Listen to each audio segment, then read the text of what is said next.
Hey again, this is part 2 of diving into the Nexedge series of Kenwood radios, doing programming. I don't have the time. We'd be here all freaking night and half the day tomorrow doing every little nook and cranny of how to program these things, because number one, everybody's going to want stuff programmed a little differently, right? And these radios will just do so much stuff it's not even funny. I'm just trying to get you through navigating through the program, the basics, how to set it up without just wanting to go insane. So check out part 1. That's going to get you a good start on it, I think, I hope. And now we're going to start getting into some more stuff. We're continuing on with DMR, and we're going to be going into two-tone paging now. We're going to be going into zoning, how to do that. I'm going to show you how to pull stuff out of systems, put it in zones, how to set up your scans, scan lookbacks, priorities, all the little nitpicky type things. This is all stuff the end user holding the radio out there in the field blabbing and it has no clue about, but the programmer does. And if it ain't programmed right, it'll drive the users nuts. I've literally seen a professional radio shop that can't program these radios strictly on analog and make them work for a fire department, and I've gone and kind of unscrewed those for the fire department. So let's continue on. You might remember in part 1 when we started setting up the DMR system, seeing something about individual IDs. This is where that happens. So the group ID list is right below it. We can do other funky stuff here. We'll get there. So your individual ID is like your push-to-talk ID on analog. Basically same thing, only this is done digitally. So whatever combination of numbers you're running, I'm going to start with 1,000. You can scroll through like this. I mean, look at the frickin', that's the biggest number you got right there. That's, what, 16 million something? You ain't gonna run out of ID numbers. It's easier just to type in what you want, 1001. So as I said, digital all works on numbers. So this is what each radio is going to see, is the number. It doesn't see the ID name. This alias list, the individual ID list, is what does the conversion for you. So let's say user number 1000. Let's say their last name is Jones, okay? And let's say user 101, which is this radio. Let's say their last name is, I don't know, let's come up with a good one. John Paul. John Paul Jones, how about that, right? Okay, so here's how this works. After your radio is all programmed, when you're transmitting on DMR, user 1001, this radio that's getting programmed with this code plug, transmits a DMR ID, individual ID, of 1001, all right? So all the radios will say for this police department that I'm doing are going to have this alias list. So we'll go down, whatever, 20 guys down the list. 1001, 2, 3, 4, just go numeric. And everybody's going to have their own ID number with their name. So the radio sees 1001. Or sorry, it transmits 1001. So all the other radios out there with this ID list see 1001 come through. And it goes, oh, and it'll pop up on the display saying John Paul. All right, so then Jones answers, okay? So he transmits, his ID number is 1000. So all the radios in the list see the radio ID of 1000. And he goes, oh, that's Jones. And it's going to pop up on the display and say Jones. And we can just go down the list like so of like 1002. And let's say their last name is Dummy. So 1002 starts transmitting. These two people here on their receivers, on their display, they're going to see dummy come up. They're not going to see 1002, they're going to see dummy. It's pretty cool how that works, right? Okay, so we're still in the DMR block here in the tree. DMR information right above the ID list. So in order for what I just explained to you to work, we need to turn it on. Unit ID display on group call. Click it, should check mark, and there you go. And this is where you can do all kinds of settings as far as DMR goes. And this is all going to be individual for you. And these are just the defaults that are checked or unchecked. We're not dealing with trunking here, so not even going to mess with that. So now, this radio, as I explained, when other units transmit, it will show the unit ID on the display under that group call of 44. And remember back here in this system, in the unit ID, we put in unit ID 1001 for this radio. There it is right there, right? Just to show you how a P25 sets up. Very basic P25. I grabbed a file here out of a 5700. And here's my personality list. So here's all my systems. And as you can see how I kind of set things up, right? Same way I'm doing with 52. Public safety, P25, anything P25 goes in there gets built. Then DMR goes in there, gets built.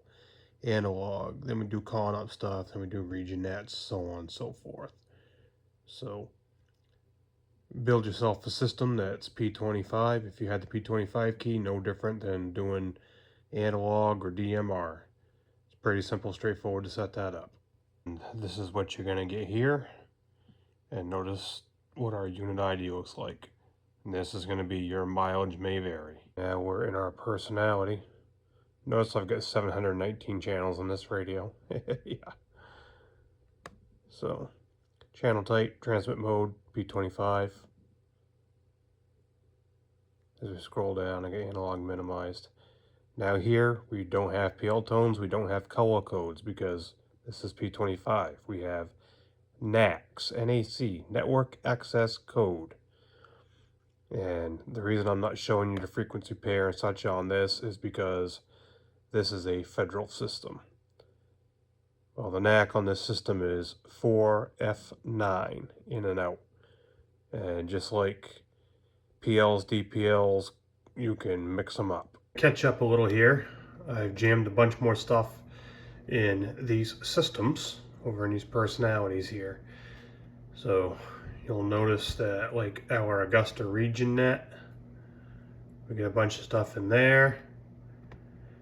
And Holton, same thing. All these have now got personalities added, con ops, so on and so forth. All right, so whatever you got for systems built, there you go. So now we're going to move on. Let's get into doing some paging setup, just in case you're setting these up for fire, EMS, or whatever. You could do two-tone paging on ham if you wanted. It's all going to work the same. All right, we are in our personality, same place we enter our frequencies, PLs, DPLs, whatever we're doing. Same place. Looks familiar, right? So I'm going to set you up a dummy paging thing here. I'm going to pick on state fire. It's a simplex, doesn't matter. That can be a repeater pair frequency. No problem. So we're going to scroll down to optional signaling.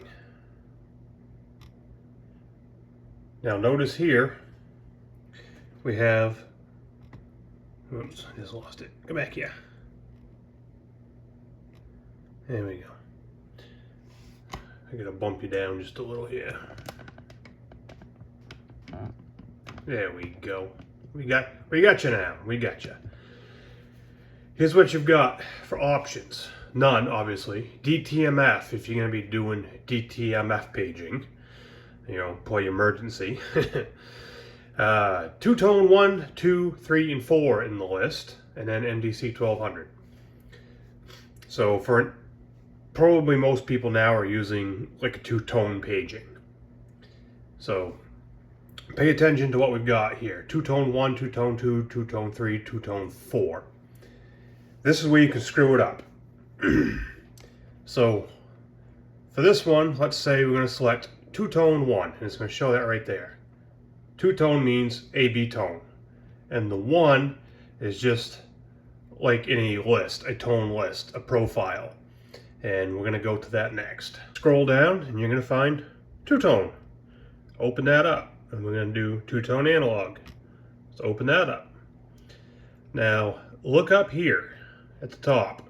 We have encode, decode, two-tone 1, decode, two-tone 2, tone 3, tone 4. Okay, right there. So this is where you're going to screw it up if you don't get it right. So if you go, oh yeah, right here, this is where I got to be, and you type in your tone pair, whatever it may be, and then you put these things in service, it ain't going to work. It's not going to work because you entered it in the encode. We'll get to encode. So roll down to two-tone 1, right here. So call format, AB format, alert tone. You can make the radio make different sounds. You can have the LED blink different colors. That's all up to you, whatever you want. Down here is where you want to put in your tone pair. Okay, so this is a default. This is just what's in here. So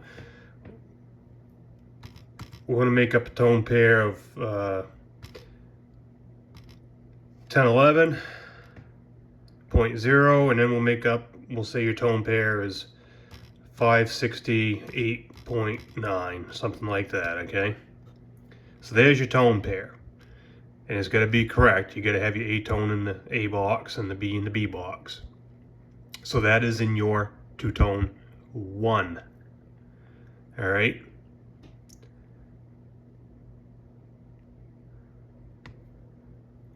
Auto reset timer right here. Turn it off.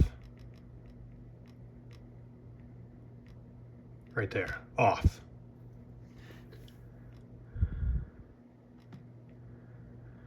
And notice as we roll down here, now we have decode two-tone 2. And then we'll have two-tone 3, two-tone 4. So you can put 4 different tone pairs in here that you want this radio to decode. So the two-tone 1, okay, it's always two-tone. Your 1, that's going to be, let's say, for your fire department. I'm just making this up, showing you how to do it. So your tone of 1011 hertz, B tone of 568.9. Them tones come out across your frequency. This radio is going to alert on state fire. That's how I have it programmed here. It's going to start screeching, screaming, however you have it programmed to alert. Play around with it, figure out what you want for ringy-dingies, bells and whistles for the alert tone on, you know, your radio. That's going to be user preference. Now, let's say maybe you have off-duty paging, okay? So maybe you're a department that does that. You have one set of tones for on-duty crew and a set of tones for off-duty crews. So off-duty people don't have to listen to all the crap going on, but if something goes south, dispatchers can put out tones for off-duty crew.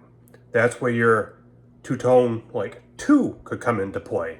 And you'd have to set up another state fire, another dispatch channel, whatever.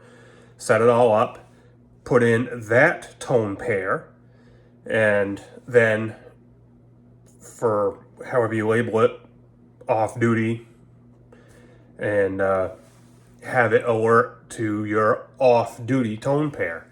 That's how that would work. It's pretty simple. And nothing says you have to stay on that same frequency. obviously doing something like that you do. But hey, maybe you've got somebody fire EMS who's running this radio and they want it to alert on their fire department and they want it to alert for their ambulance department. You can do that. Set it up just like this. Maybe set up their fire department on two-tone 1. And then, if they're on ambulance duty, they change their channel to whatever your dispatch is, their dispatch is for their ambulance. And when that channel changes, it could be a completely different frequency pair, whatever. That's irrelevant. It doesn't matter. Then your two-tone 2, 3, 4, however it works out for you, is a completely different tone pair. So you can use it as a pager on that. It's pretty simple, really, once you get in here and start playing with it. Now, here's the reason I told you to shut off your auto reset timer. I'm going to touch on this for just a minute because this is important. I'm going to reiterate, this is important. I have found this in fire department radios, and they were bitching about it because professionals at a Kenwood authorized dealer did this to them. So I typed in 120 seconds. That's what these little things right here, the little S means, seconds. This is what was in their radio. So dispatch would tone them out. You get your A tone, B tone. It would alert their radio. They'd get an announcement. And then they were complaining, we can't talk to anybody. We can't hear anybody. Okay, well, what does that mean? So long story short, what was going on, they said, when we get toned out, their page channel, which was set up so that they wouldn't hear all this other traffic on their county fire, they would only hear traffic after their squelch opened up, after their AB tone came through and opened the squelch. They said, yeah, after a couple of minutes, we can't hear anything anymore unless we transmit. And then we can't hear, after like 2 or 3 minutes, we can't hear anything again unless we transmit or the tones come out. It's like, you got something screwed up in there. Give me one of your radios. So I got one of the radios and I read through it and I started looking through and this is what I found. 120 seconds by the professionals.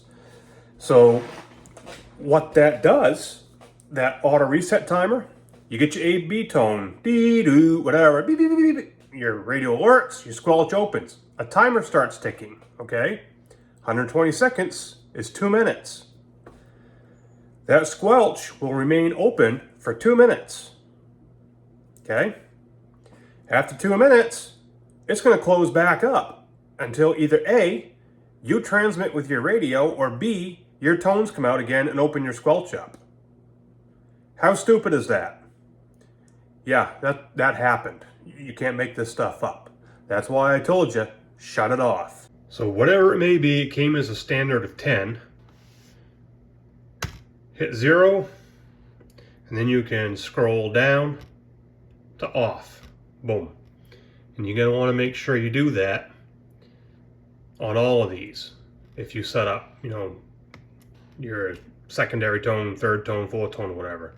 Make sure to turn that off, because if you don't, that's exactly what's going to happen to you. Why is that a bad thing? Well, you get toned out to a structure fire, okay. 2 minutes later, your squelch is closed back up. 2 minutes, 15 seconds after you're toned out, so 15 seconds after your squelch closes up and you're on the way to your fire station, ambulance station, whatever, enter your emergency here, dispatch is yelling at you on the radio, calling you to tell you that CPR is in progress now, or tell you that there's entrapment on the structure fire, whatever. Meanwhile, you're just not hearing a damn thing because you can't, and there's nothing you can do about it, and you have no idea anybody is trying to call you. That is stupid.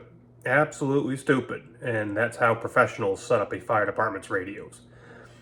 Now, they work good. They can actually communicate with them. So, shut it off. Okay, we're going to go back to the top here now.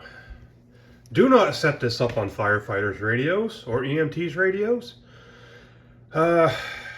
Because you know what they're going to do. They like to push buttons. They like to figure around with crap. And they're going to be doing this. And they're going to be transmitting tone pairs. I have done this on a fire chief's radio, which is a little different story. So if everything goes completely sideways with a so-called radio system in a county and it doesn't work anymore, which is very easy to happen, he can at least put tones out from his radio equipment, from his only. Firefighters cannot do this. Only the fire chief can. So if he's got wind of an emergency, he can at least tone out his own fire department. So we are in the N code, right? You could do this with EMS, whatever you need to do. Standard 1 and 3. And right here, enter your tone pair. So whatever it was, 10, 11, and then I think it was, we picked 568.9, something like that. There you go. We have just set up this radio in two-tone 1, okay, to send that tone pair. It's not going to do it yet. We're actually going to have to program buttons to do it.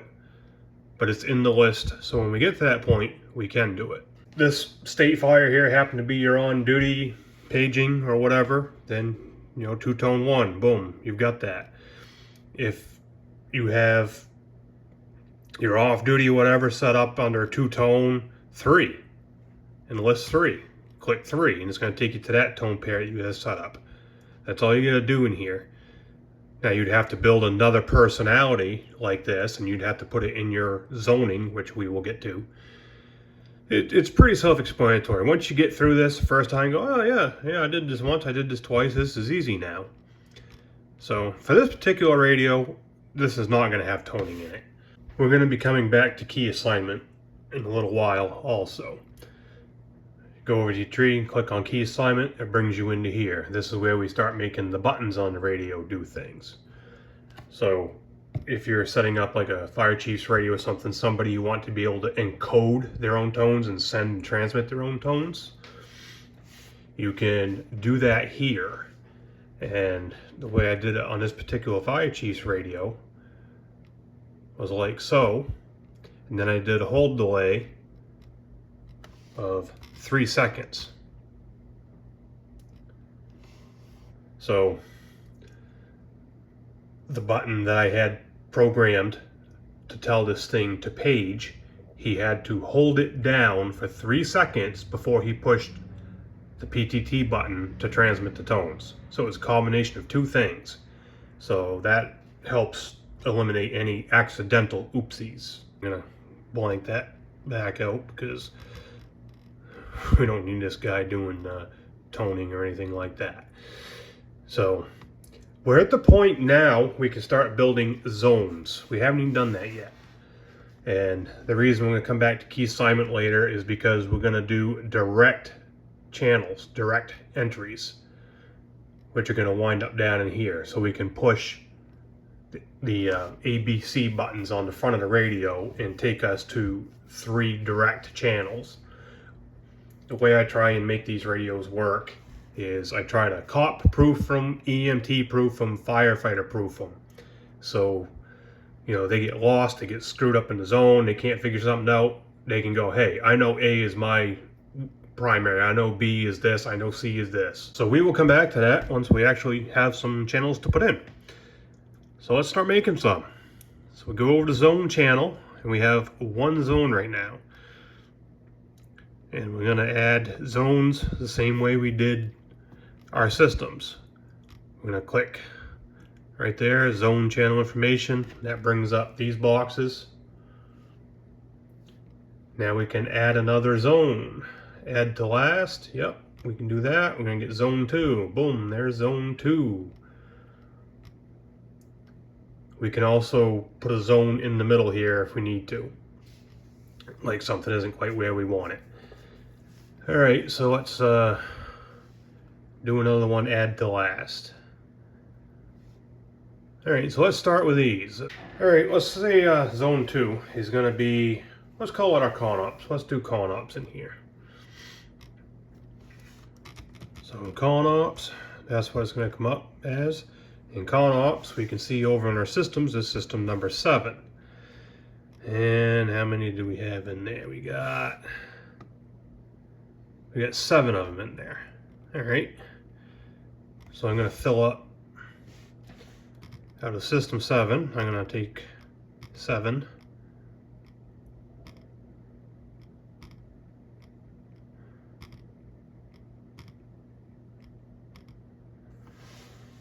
So we did this, and then you go, oh wait, that's not what I wanted. I want to do something different. No problem. Well, let's go back up here. System number, what do we want? Oh, I wanted to put something in here out of my home zone. System 1. Hey, look at that. Notice how the system has changed here. So let's say we want to put, I don't know, 3 or 4 things from the home zone in our con-op zone. Alright, so notice we've got system 1, system 7. We can pull numbers out of any system here and throw them in, and it's going to tell you what system name it is, and then over here we're going to change what channels we have. So for example, these top ones are going to be this agency's common everyday things that they use every single day. And then we're going to go to the con ops. I don't know what your area is if you have anything like this. This is a contingency operations thing, con ops. There's 7 simplexes in the state that are all statewide frequencies that everybody has. So the way I do my programming, unlike some people, is there will be a con ops zone. Some people will just put the con ops in there, and that's it. Well, if you're using these con opses in your home area, and then you need to talk to your dispatch, you have to change zones, and you have to be bouncing around. So I will take the very bare minimum from the everyday. So their dispatch frequency, if they have like a local repeater, local simplex, something like that, I will take the very bare minimum, stick it in the con op zone, and then I will fill the con ops with con ops. And what the purpose of the con ops main is, you get a major disaster, big friggin' issue, you get feds involved, state entities, county entities, whatever. So let's say, Maine's got 16 counties. Let's say something happens in Bangor area, and you start pulling in fire, EMS, law, game wardens, all kinds of people to an area. Well, if somebody comes from Holton, they can't really get on the radio and talk to their dispatch in Holton on an incident way down in Bangor, right? No. They need to have a common channel they can talk on with somebody on scene. So that's what these con ops are. So you get a big mess like that, whoever your incident commander is says, I want con ops 1 and con ops 2. Con ops 1, con ops 2 is the same no matter where you are in the state. So everybody gets on whatever. Con ops 1. You're on it. It doesn't matter if you're fire, EMS, law, whoever you are, you're assigned con ops 1, that's what you get on. No matter where you come from in the state of Maine, you can communicate. So that's how we do it here. That's our purpose in the con ops, just in case you were confused on it. So think ahead if you're doing programming like this, and if you got the room in the zone, like I said, take your bare minimum. So if this agency has a major issue in their area, they want to be able to talk to their dispatch, right, without having to change zones. So they can just go back to channel 1, talk to their dispatch, go to channel whatever, 3, I guess it's going to be, and then start into the con ops list. And I'm going to make it so it scans all of them too. Yes, the top 4, I'm blocking out the channel names just because I don't want to show that on the internet. But that's okay. You get the point of what we can do here. So the top 4 are their common everyday things. And it's for their local town, their county law, and their county fire. They get that all right there without having to change zones if there ever is a con ops incident. So now down here, we can go con ops 2. Okay, so there you go. Now, remember I said we can pull from other systems, right? Well, in our con ops set up in the state, we also have repeaters owned by the state. So here we go. We're going to pull some out. And we're going to pull them out of System 6, out of the Holton dispatch.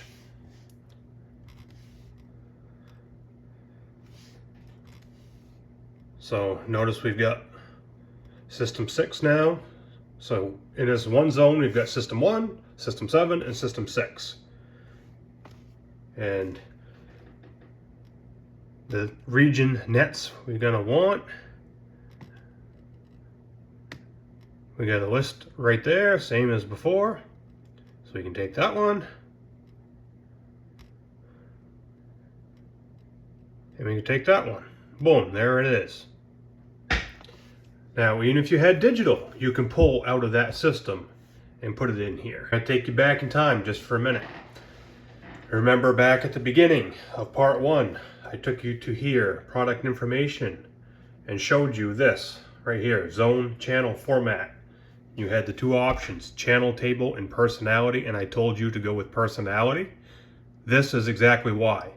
If you had selected channel table, you would not be able to do this with your zoning. You wouldn't be able to pull in DMR and P25 and analog and all that into one zone. Don't ask me why, but I figured that out the hard way my first time ever messing with these things years ago. When I changed that to personality, that fixed all the problems. I had to start all over again. So just take my word on it, do what I told you to do, and this ain't that bad. If you don't do what I told you to do, and you decide this guy's full of crap, he doesn't know anything, and you decide not to go with the personality and go with the other format, and then you start trying to do this, you're gonna be hating it, and it ain't gonna work. So just do it. All right, so let's say you want to remove something out of a zone. So let's say, oh, I screwed up, I didn't want this in here. You can go ahead and change it. You can go to another system, let's say like, I don't know, let's go back to System 6. Boom, it's going to change over here to analog conventional, and then you can do whatever you want, or you can go to System 2. Whatever you want to do. But let's say you got something in there, you just don't want it there. You want that blanked out. Come over to 14, over to your channel, your number thing here. Right click it, and then delete. Boom, there you go. So we'll do the same thing here. 13, click on the 13. Right click on that. Getting the right point. There we go. She's gone now. So get up to 12. Sometimes it's a little funky. You gotta do it. Get on it a couple times. So now that's gonna delete. So just like that, you can clean out whatever you want. You can go up in here if you wanted to pull this one out. If you wanted to pull that out of there, that's fine. You can do that. We'll click on 6, and boom, there it goes. You can leave that blank, and that's just going to get skipped in your channel list. That's all. When you hit channel 6, it's going to go with a bunch of asterisks across the screen. If it's on your 5700, it'll just act like it's not even there. You won't even know it. And we'll put it back in. And that was con ops 2. Scanning. Add scan. So I said everything in here is going to scan.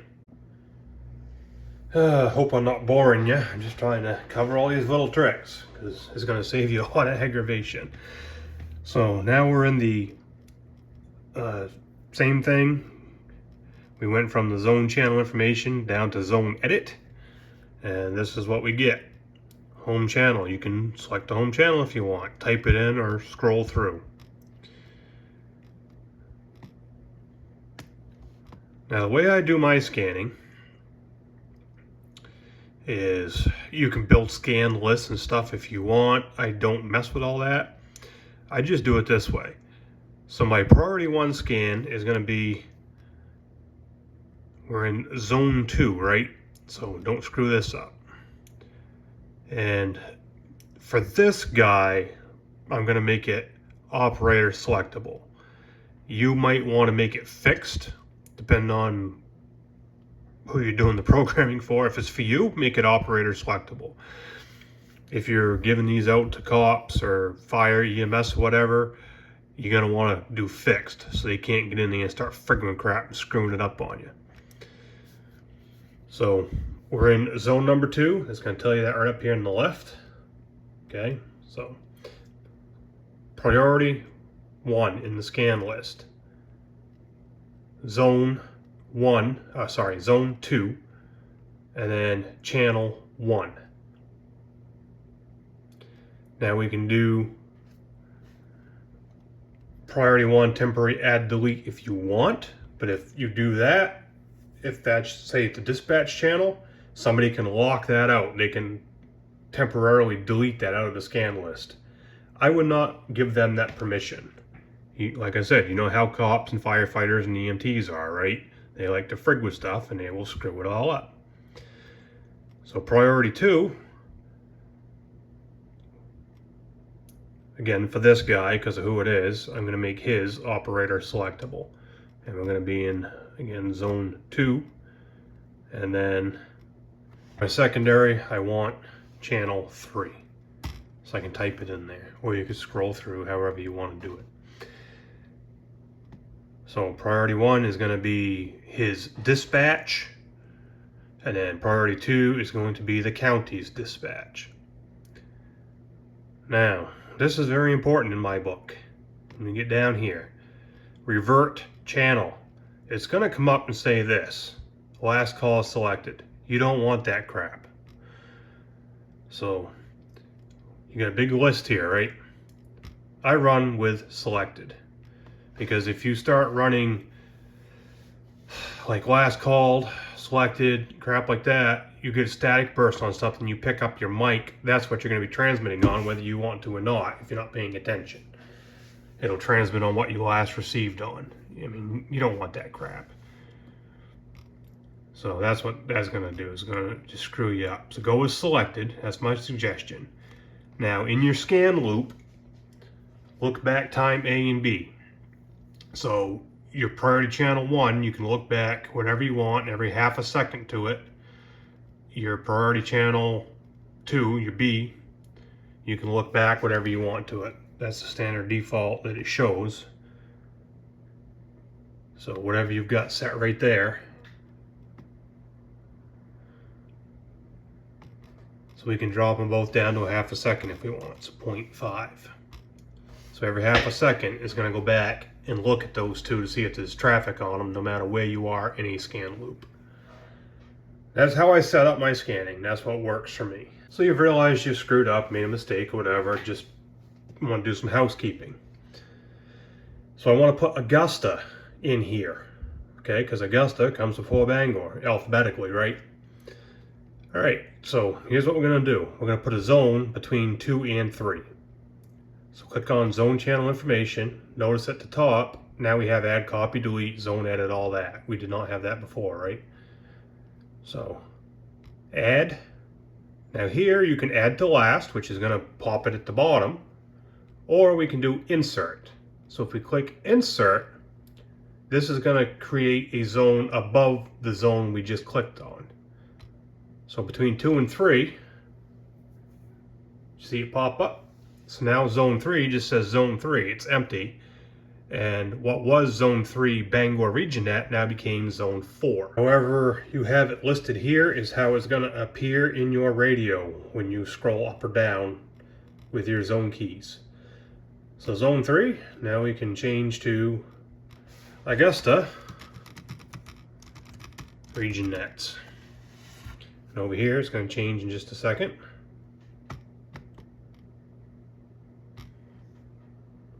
There we go, Augusta, Bangor. So I fixed my intentional boo-boo there. And now our next one is going to be Gray, and then Holton. So now we can continue on with doing like a add. Now we want to go add to last. If we want to put something above Bangor again, we could do insert. If we want to do something above Augusta, we'd click on zone channel there and do insert, and it would pop it up above. But we're going to do add to last. zone 5. Then we can do another one. Don't worry, don't freak out on me. This works even if you've already done zoning. So like I showed you in the con-op zone, whatever system 1 was, whatever 2 was, 3 was, 4 was, 5 was, or whatever.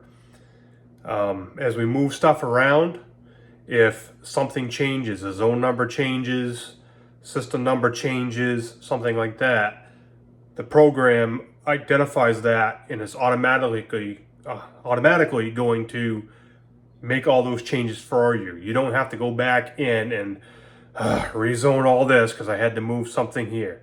It's going to do all that for you. Once you make some mistakes, you learn what the program does. All right, we're going to zone this out. This is how easy this is because this is how I set it up. Remember I said I set up my systems basically like I do my zones, and I showed you can pull out of different systems, which I am going to do in this one. But we want system 4, and we need 11 of them. So I'm just going to keep going down the list here until we hit 11 of them.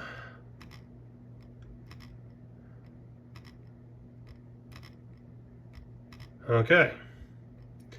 Now, beyond there, oops, we're going to go back to system 1 because we're going to do something different there. All right, so now we're just going to go alphabetical on these. Coggins, Cook, and so on. All right, it was easy, nothing to it. I guess I miscounted, I needed a dozen, but anyway. So I just went alphabetical order on these, and I'll explain these out to you in a second. It's going to be irrelevant to you, but this is just how we do it here. So you'll notice I pulled out of system 4 and 1. So I didn't have to enter statewide car to car or nationwide car to car again in system 4, right? I just went and grabbed it out of 1 and drove it in this zone. Pretty handy. All of these are going to scan. Now if we keep sliding this bar over, you will see information. RX frequency, TX frequency, channel type, TX mode, blah, blah, blah, blah, blah, so on and so forth. You can see your PL tones, you'll see color codes, NACs, if you have NACs. So for this one, I'm not going to do anything over here in Zone Edit as far as home channel, priority scans, nothing like that. It's just gonna scan, and the only thing we're gonna change is that. So whatever channel you have selected is what you're gonna talk on. That's all I'm doing. Nothing else is happening here. And the reason I'm not doing anything funky with the scan list and the regionettes is because that's all it is, the regionettes. So if somebody goes to training, whatever, in a Augusta area and they want to just listen to the state police and the wardens and all that crap in that area, they can go to that zone and scan that. They're not operating in that zone, so they don't need priority set up. It's just going to be a loop. Program however you want. I'm just throwing out ideas on how it works. I get him. I think I missed him. I'm just giving you ideas on how I do it, and this is how it works. Good for here. In every region net zone, you've got the repeaters, and then in there at the bottom, I throw in statewide car to car and nationwide car to car. You know, everybody's got them in the state. So you're always going to be scanning them no matter where you go. However this works in your area, however you're setting these up for public safety, whatever you're doing, just think ahead. Here's a little tip for you. Save you a lot of aggravation. Okay, so notice we're back in the con-ops zone now. And I threw a couple of Holton region nets in here, okay? So in the Holton region nets zone, it's just termed Ashland. It's termed Patton. That is the state terminology for those repeaters. That is the name of it, statewide. All right, so now in the con-ops zone, let's say somebody's looking through there and all of a sudden they see, you know, con-ops 5, 6, 7, and they get to Ashland, and they get to Patton, and they go, what the hell's that? And they're not sure. Well, we can change the channel name. If you look up here where it says channel name, that's what's actually on the display. The personality name is what you've got labeled in the code plug here. So let's say we want to give somebody a bit of a jump start. RN Ashland, RN Patton. Get in there and suck that over. There we go. So now on the display, yes, the personality name is going to go to system number 6. It's going to pull that information and use the Ashland RegionNet repeater or the Patton RegionNet repeater. But on the display, it's going to say RN Ashland or RN Patton. So the user goes, oh, that's RegionNet Ashland. That's RegionNet Patton. Neat little trick, huh? That was a little trick I figured out by accident. Hey, I'll give it to you for free. I'm going to make a suggestion before we get into doing the zoning. In your system, setting it up, it doesn't matter. You can do whatever you want in there. When it comes to building your zones, however you design those, your 52s and 57s pretty well programmed the same as far as your scans, your zoning, and so on. Your portables, your 52s, you have 16 channels per zone. This is mine, all right? This is not the code plug I'm showing you. This one's got P25 DMR and analog in it. Your channel selector, as you can see, has 1 through 16. Right here, it stops, you know, counterclockwise. It'll stop. You go all the way clockwise to 16, it stops. It physically stops. You cannot spin that thing 360 degrees and keep going in circles. Some radios, you can do that. In the public safety world, that is ignorant. And here is why. So when I set up these zones, my suggestion to you would be channel 1 and channel 16, even if you don't have 16 channels in the zone, maybe you've got 14. Leave something in the middle blank. Have channel 1 your priority, whatever your priority dispatch, priority channel, whatever it is. Have that priority. Why? Because if you are blind, if you're carrying this on a duty belt, you cannot see this radio, whatever. And by blind, I mean you're in a structure fire, smoke. If this thing gets knocked off frequency like that, you don't know where the hell you're at.